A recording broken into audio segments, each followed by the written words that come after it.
officer, Constable Simard, who stood in front of Fiona now. He'd transferred to Casper just at the new year and did not know anyone involved in the avalanche, although he was quick to tell Fiona that he'd bought a pair of snowshoes and a ski jacket from Gus's store shortly before the tragedy. "When did you notice she was gone?" His French-Canadian accent was thick. "I'm not sure," Fiona said to the photo she clutched of Ruby, the one from the school play about the Big Bang. Ruby, then 6, played a very small, hot mix of fundamental forces containing no stars or atoms. She was 9 now, and she'd hardly changed a bit, except in height.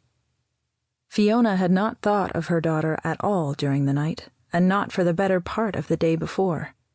It might have even been since that previous morning, or maybe noon.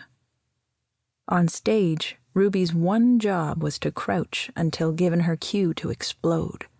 She didn't have to yell, of course, because she didn't ever speak at school.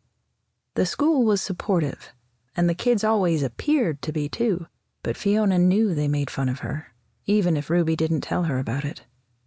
The other kids yelled "bang" in her place, obviously happy to do it. Those children were gone now. Except Liam. Now Ruby was gone too. Constable Simard sat down on the couch, leaning forward with a notebook on his knee. His feet were impossibly large, entombed in shiny black boots, damp with melted snow. "Focus, Mrs. Denner. The last time you saw her. Think of what you were doing. Sometimes that helps." Another officer stood behind Fiona's chair, casting a shadow over her and the coffee table. Ruby's father, Gus, had snapped that photo of her just before curtain call. He took it from a distance, but Ruby was looking right at him, under the one backstage light. She was a sinewy flame against the shadows of the other children getting in line behind her. Her face was supposed to be painted to match her costume, but she'd refused any paint at the last minute. Gus's best friend, Mike, appeared at the bottom of the stairs. Fiona hadn't noticed him go up. She'd called him immediately after she realized Ruby hadn't slept in her bed. He got there before the cops did, even though the station was much closer. Mike took her hand and placed several pills there before folding her fingers closed over them. "It was yesterday," Fiona admitted, "after my friend left. Willie's car came around noon, then Sarah stopped by."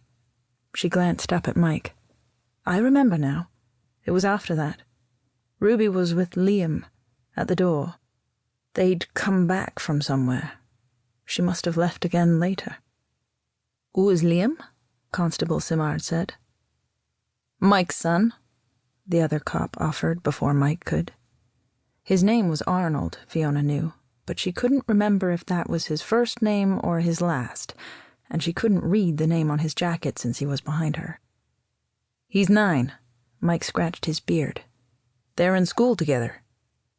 The only other child to survive the field trip. "What did you put in her hand?"